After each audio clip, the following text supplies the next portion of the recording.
ഇന്ന് നമ്മൾ ഒരു ബട്ടർസ്കോച്ച് ഐസ്ക്രീം ആണ് തയ്യാറാക്കാൻ പോകുന്നത്. അതിനു വേണ്ടിയിട്ട് ആദ്യം നമ്മൾ ഒരു പ്രലൈൻ ആണ് തയ്യാറാക്കുന്നത്. 1/4 കപ്പ് പഞ്ചസാര ഒന്ന് കാരമലൈസ് ചെയ്തെടുക്കാം. ഒരു മീഡിയം ഫ്ലെയിമിൽ വെച്ചിട്ട് വേണം ചെയ്യാനായിട്ട്. ഇപ്പം ഷുഗർ ഒന്ന് മെൽറ്റായി തുടങ്ങിയിട്ടുണ്ട്. ഇനി നമുക്ക് ലോ ഫ്ലെയിമിലേക്ക് ഇട്ടിട്ട് വേണം ചെയ്യാനായിട്ട്, അല്ലെങ്കിൽ പഞ്ചസാര വേഗം കരിഞ്ഞു പോകും.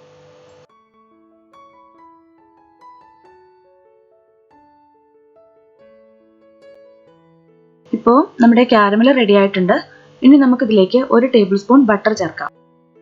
ബട്ടർ നന്നായിട്ട് മെൽറ്റായി കഴിയുമ്പോൾ നമ്മൾ ഇതിലേക്ക് നട്ട്സ് ഒന്ന് ക്രഷ് ചെയ്തിട്ട് ചേർക്കുകയാണ്. ചെറുതായിട്ടൊന്ന് പൊടിച്ചിട്ട് ചേർക്കുകയാണ്. ഇപ്പോൾ ബട്ടർ നന്നായിട്ട് മെൽറ്റ് ആയിട്ടുണ്ട്. നമുക്ക് ആ സ്റ്റൗ ഒന്ന് ഓഫ് ചെയ്യാം. എന്നിട്ട് ഇതിലേക്ക് നട്ട്സ് ചേർക്കാം. ഞാനിതിലേക്ക് 1/4 കപ്പ് കാഷ്യൂ നട്ട്സ് ഒന്ന് ക്രഷ് ചെയ്തിട്ടാണ് ചേർക്കുന്നത്.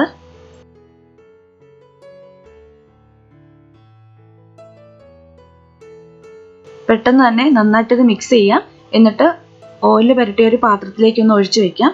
പെട്ടെന്ന് തന്നെ ഇത് സെറ്റായി കിട്ടും.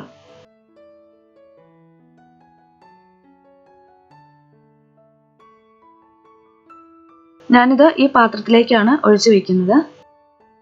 പാത്രത്തിൽ അല്ലെങ്കിൽ ബേക്കിംഗ് പേപ്പർ ഉണ്ടെങ്കിൽ അതിലേക്കാണെങ്കിലും ഒഴിച്ചു വെച്ചാൽ മതി.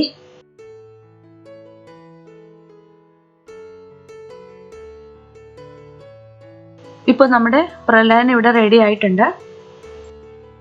ഇപ്പോൾ ഇത് ഡ്രൈ ആയിട്ടുണ്ട്. പാത്രത്തിൽ നിന്ന് പെട്ടെന്ന് തന്നെ ഇളകി കിട്ടും. എന്നിട്ട് നമുക്കിതിനെ പൊടിച്ചെടുക്കാം.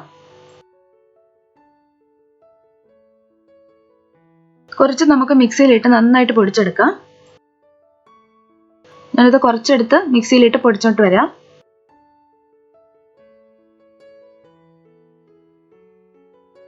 ബാക്കിയുള്ളത് ഒരു സിപ്ലോക്ക് കവറിലിട്ടിട്ട് ചപ്പാത്തിയുടെ കോല് കൊണ്ട് നന്നായിട്ടൊന്ന് പൊടിച്ചെടുക്കാം. ഇത് ഇത്രയും പൊടിഞ്ഞാൽ മതി.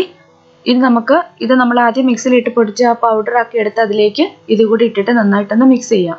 അപ്പം നമ്മൾ ഐസ്ക്രീമിൽ ഇടുമ്പോൾ ഒന്ന് കടിക്കാനായിട്ട് കിട്ടും. അതിന് വേണ്ടിയിട്ടാണ് ഇതെല്ലാം പൊടിച്ചെടുക്കാത്തത്. ഇപ്പം നമ്മളിതെല്ലാം മിക്സ് ചെയ്ത് വെച്ചിട്ടുണ്ട്. ഇനി നമുക്കിത് മാറ്റി വെക്കാം. ഇനി നമുക്ക് ഐസ്ക്രീം തയ്യാറാക്കാം. അതിനായിട്ട് ഞാനിവിടെ ഒരു ബൗൾ എടുത്ത് വെച്ചിട്ടുണ്ട്. ഇതിലേക്ക് 1/2 കപ്പ് വിപ്പിംഗ് ക്രീം ചേർക്കാം. ഈ ബൗളും ഇത് ബീറ്റ് ചെയ്യാനുള്ള ബീറ്ററും കൂടെ 5 മിനിറ്റ് ഫ്രീസറിൽ വെച്ച് നന്നായിട്ട് തണുപ്പിച്ചെടുത്തിരിക്കുന്നതാണ്. ഇത് നമുക്ക് നന്നായിട്ട് ബീറ്റ് ചെയ്തെടുക്കാം. ഇതിലേക്ക് ബട്ടർസ്കോച്ച് എസൻസ് കിട്ടുവാണെങ്കിൽ അത് ചേർക്കുന്നതാണ് നല്ലത്. ഞാനിവിടെയൊക്കെ അന്വേഷിച്ച് നടന്നിട്ടും എനിക്ക് ബട്ടർസ്കോച്ച് എസൻസ് കിട്ടിയിട്ടില്ല.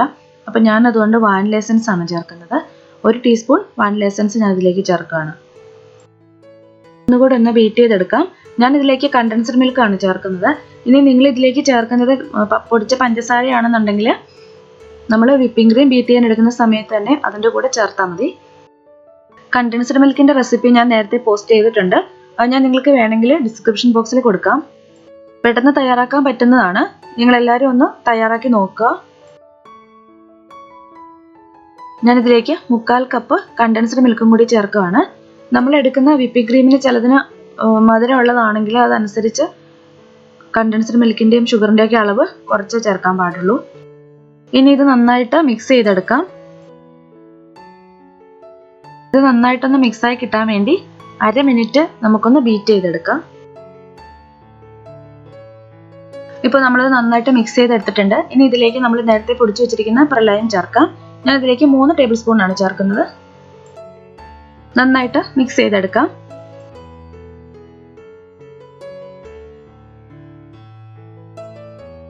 നമ്മളിത് നന്നായിട്ട് മിക്സ് ചെയ്തെടുത്തിട്ടുണ്ട്. നമ്മുടെ ഈ ബട്ടർസ്കോച്ച് ഐസ്ക്രീമിന് ഒരു കളർ ഇല്ലല്ലോ. അപ്പോൾ അത് കാരണം ഞാൻ ഇതിലേക്ക് ഒരല്പം യെല്ലോ കളർ ചേർക്കുകയാണ്. ഒരു തുള്ളി യെല്ലോ കളർ കൂടി ചേർത്തിട്ടൊന്ന് മിക്സ് ചെയ്തെടുക്കാം. നിങ്ങൾക്ക് കളർ ചേർക്കണം എന്നുണ്ടെങ്കിൽ മാത്രം ചേർത്താൽ മതി. അത് ഓരോരുത്തരുടെ ഇഷ്ടമാണ്. നമ്മൾ വീട്ടിലുണ്ടാക്കുമ്പോൾ ഇതിലേക്ക് കളർ ചേർക്കണം എന്നൊന്നുമില്ല. പിന്നെ ഞാൻ ഇതിൽ വീഡിയോ എടുക്കുന്നത് കൊണ്ട് കളറിന് വേണ്ടിയിട്ട് മാത്രം ചേർക്കുന്നതാണ്. ഇപ്പോൾ നമ്മളിത് നന്നായിട്ട് മിക്സ് ചെയ്ത് റെഡിയാക്കി വെച്ചിട്ടുണ്ട്. ഇനി നമുക്ക് ഐസ്ക്രീം സെറ്റ് ചെയ്ത് വെക്കുന്ന പാത്രത്തിലേക്ക് ഇത് ഒഴിക്കാം.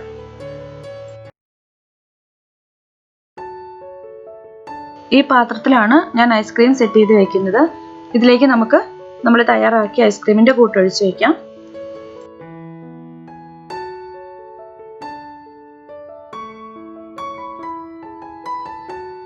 മുകൾ വശം ഒന്ന് ലെവൽ ചെയ്ത് വെക്കാം. ഇത് നമുക്ക് 8 മണിക്കൂർ അല്ലെങ്കിൽ ഓവർനൈറ്റ് ഫ്രീസറിൽ വെക്കാം. ഒരു പ്ലാസ്റ്റിക് റാപ്പർ കൊണ്ട് കവർ ചെയ്തിട്ട് വേണം ഇതിന്റെ അടപ്പ് വെച്ച് ഇത് അടയ്ക്കാനായിട്ട്. ഫ്രീസറിൽ വെക്കുമ്പം ഇതിനുള്ളിലേക്ക് അടപ്പിൽ നിന്നും വെള്ളം വീഴാതിരിക്കാൻ വേണ്ടിയിട്ടാണ് നമ്മൾ പ്ലാസ്റ്റിക് റാപ്പർ കൊണ്ട് ഒന്നും കൂടെ കവർ ചെയ്യുന്നത്.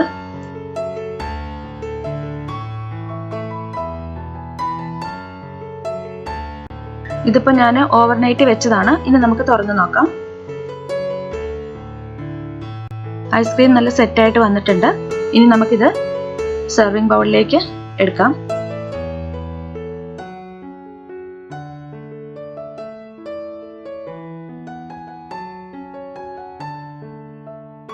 ഇതിന്റെ മുകളിലേക്ക് നമ്മൾ എടുത്തു വെച്ചിരിക്കുന്ന പ്രലൈൻ കുറച്ച് ഇട്ടിട്ട് ഗാർണിഷ് ചെയ്യാം. നമ്മുടെ ബട്ടർ സ്കോച്ച് ഐസ്ക്രീം ഇവിടെ റെഡി ആയിട്ടുണ്ട്. വളരെ എളുപ്പത്തിൽ നമുക്ക് തയ്യാറാക്കാൻ പറ്റുന്നതാണ്. ഇന്നത്തെ വീഡിയോ നിങ്ങൾക്ക് എല്ലാവർക്കും ഇഷ്ടമായെന്ന് വിചാരിക്കുന്നു. നിങ്ങൾ ഈ വീഡിയോ കാണുന്നവർ ചാനൽ സബ്സ്ക്രൈബ് ചെയ്യാത്തവരാണെങ്കിൽ ചാനൽ ഒന്ന് സബ്സ്ക്രൈബ് ചെയ്യുക. നിങ്ങളുടെ ഫ്രണ്ട്സിനൊക്കെ ഷെയർ ചെയ്ത് കൊടുക്കുക. നിങ്ങളുടെ കമന്റ്സ് ഒക്കെ ഒന്ന് അറിയിക്കുക. പുതിയൊരു റെസിപ്പിയുമായിട്ട് നമുക്ക് വീണ്ടും കാണാം.